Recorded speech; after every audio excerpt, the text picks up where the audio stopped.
Hello and welcome to the Voices of the Future. I'm Sweba, a JS2 student from Junior Secondary School Area 1. And I'm Rabet. Today we are talking to someone who built bridges between community and classroom, Dr. Olatunji David. Sir, you wear two hats. You lead the Life Builders to help vulnerable children and co-founded ArcSight to transform education. Thank you for joining us, sir. Thank you. It's a pleasure being here today. Sir, what inspired you to start the Life Builders while also working with civil society groups? What inspired me? Basically giving back to the society. I think it's the responsibility of every person that is blessed in Nigeria to contribute back to society.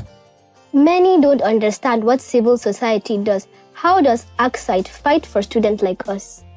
ArcSight is a coalition of several NGOs that work in the space, bring about transformative and inclusive education. What do we mean by inclusive?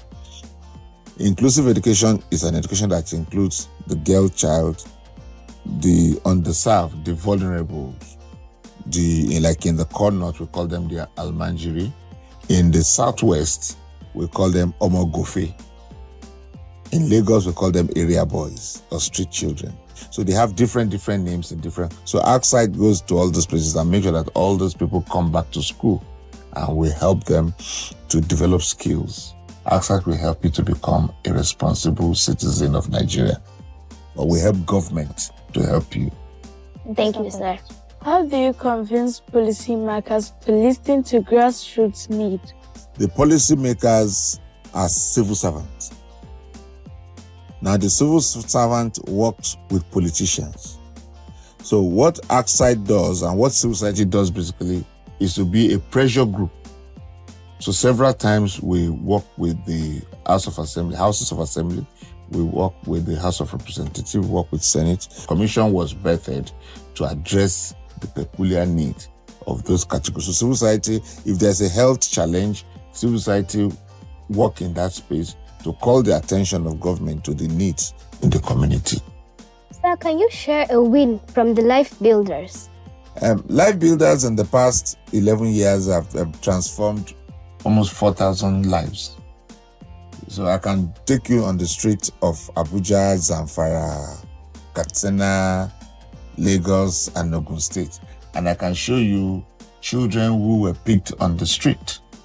And today, like I'm proud to say that about 4 students that were complete illiterate in 2015, 4 of them are now in the university, undergraduate now. You know, if not for the goodwill of the people that provide funds for Life Builders, they definitely would still have been on the street. Thank you, sir, for the response. Sir, my cousin in village struggles. How can ArcSight help there? Yeah, if your cousin is in the village, there is a commission. You see, because of the work of ArcSight, there is a man called Honorable Kakali, who is also part of ArcSight, who actually was the one that moved the bill and the motion for the adoption of the Almanjiri and Out of School Children Commission, who is working. He's in Lagos as I speak now, also trying to get children like your cousin back to school. So the National Commission Almanjiri is currently going to all the nooks and crannies to get children like your cousin to have access to education.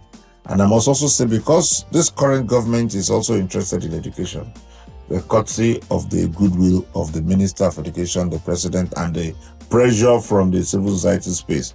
So they have created alternate pathways. You may not know the value of education as a child, but it is when you turn 18, when you turn 20, 24, that's when it will dawn on those children who didn't go to school. Now they are adults. They are unemployable. They may have skills, but they cannot communicate. So that's when the value of education comes alive in the life of an individual. So for ArcSight, we have gone through that process, and we know that your cousin, he or she may be 15 now, he may be 10, or maybe like you, he may think education is irrelevant. But when he gets to 25, that is when he will either become a dandoko or he become an unskilled labor. So those are the people that ACSAT is interested in preparing for that future. Tell the cousin of yours that he should just go to anybody that is in government and say they should give him the contact of National Commission for Almajiri and Out-of-School Children. Anywhere in Nigeria, they will link him up and he will start learning a trade. Sir, some parents don't prioritize school. How do you change minds? What we do in civil society space is advocacy. And like I also told you, that civil society everywhere trying to appeal and let the parents understand, answer their questions. Because why would a parent not want the child to go to school? Is it because she doesn't have money? Or is it because he doesn't believe in Western education? Or is it because the people who have gone to school, the outcome is not satisfied with the outcome? Is it because there's no school in the neighborhood? There are several reasons why a parent will not take his child to school. So what the civil society does during advocacy is to provide answers to those problems. And for most rational people, when you give them a good reason why they should do what they should do, you find out that they change their mind. So what we do is we do advocacy. We speak to the religious institutions. We engage with the pastors and the imams, the traditional leaders, to put pressure on the parent. We tell the parent and say, hey, look at it too. You might keep your child at home now and give him 2, and then, but when the child outgrows 2 and he wants to ride a car, will you be able to buy him a car? But if you allow him now to go to school while you are giving him the 2, when he's 25 years, he will have skill to be able to buy a car for himself. Do you understand? So we say such stories to the parents and they like it and they release their children to the government. We don't do schools, they release their children to the government. Sir, why is it that in 2025, millions of Nigerian children still lack access to quality education? It is because 3 people failed. Number 1, the parent; 2, the government; 3, the civil society. So, and then, thank God, the 3 of us are waking up and we're correcting our wrongs. So, it is because of decades of abandoning our role. So, the answer to your question is that the government was asleep, but now the civil society is waking them up. Thank you, sir, for the response. Sir, our school lectures, can civil society help? Yes and no. Yes, because no. Let me start with the no. No, because we cannot buy you chairs. But yes, because we can come to your school and do an advocacy. Call your parents to buy chairs. Tell the government to buy chairs. Tell corporate society, companies to buy chairs. Or except the civil society, tell them they will not know the need. So the job of the society is to come to your school, see what is missing or lacking there, take a picture, and then run an advocacy. That advocacy might be to a rich parent in the school. Maybe there's one of the parents in the school. Like in the space I work, a carpenter parent will come, yeah, you are a carpenter, please come and repair all the chairs. Okay, you sell wood, come and give us wood. Okay, somebody will bring money. And then so the civil society, what we do basically is to make sure that things work. When we're talking about civil society, we have FBOs, that's faith-based organizations. So all this Anwarudin, NASFAT, they are part of civil society. They are faith-based.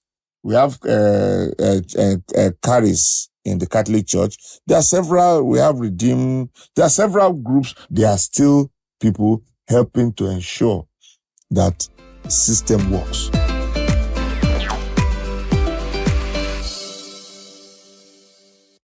It's good to have you back on the Voice of the Future. Sir, how can we join this fight for better education? It is the responsibility of we, your parents, to take care of you. And your duty is to make us happy.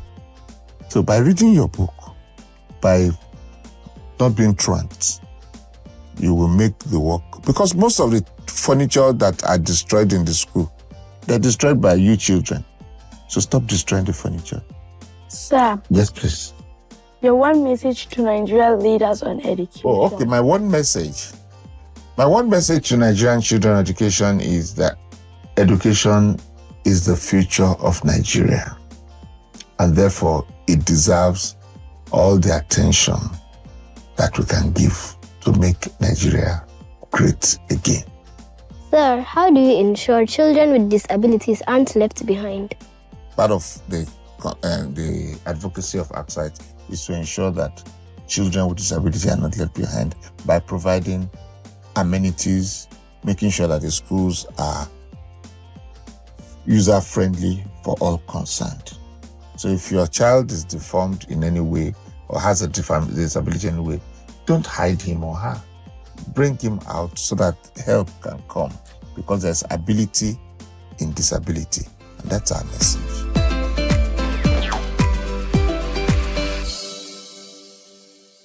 Welcome back. Time for pick from the basket. Sir, pick a question from the basket and read it loud.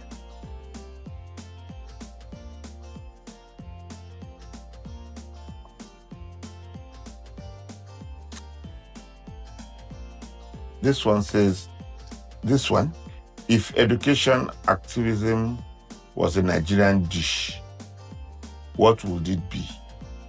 It will be pepper suya, because it is something that you don't like. I mean, you like, but it's not palatable. But you still have to do it. So please pick another question. I should pick another one. I hope that one will be easier. Why didn't you tell me to mention my name?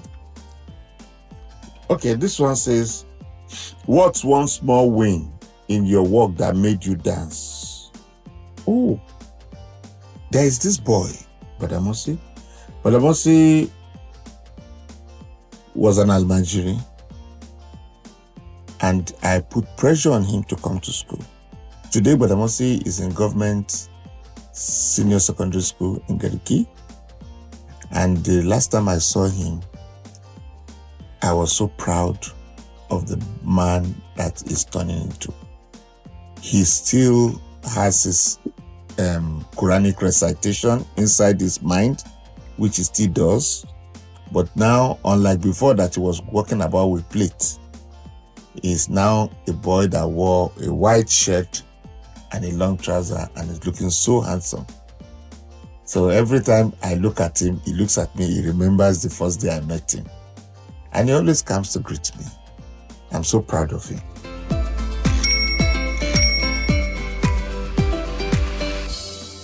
Welcome back. Before we wrap up, let's play a quick round we call One Word, One Wish. You'll hear a word, say the first thing that comes to mind, then share one wish you have for Nigerian peoples. Deal? Deal. Community. Progress. My wish is to have a community that works, that makes progress. Sir, when I hear the word community, the first thing that comes to mind, my community, which is my community in the village. My community are the people that are connected with me. So once I define my community with your definition, I begin to see myself as a Yoruba man. Yes, I'm a Yoruba man. I'm wearing you. That's my identity. But my community transcends that. In my community, I have several people who come together to, like immediately I came in and I saw you, you become part of my community of grandchildren. And as for me, when I hear the word community, I remember like it is a group of people who work together to achieve a certain goal. We have the same idea. Thank you. Thank you. I'm happy you agree with me on that. And I'm also happy to agree with you. Thank you so much, Dr. Olatunji, for showing us how to build change. Thank you. It's a pleasure being here. To our listeners, be a bridge, help one child, speak up, never stop learning.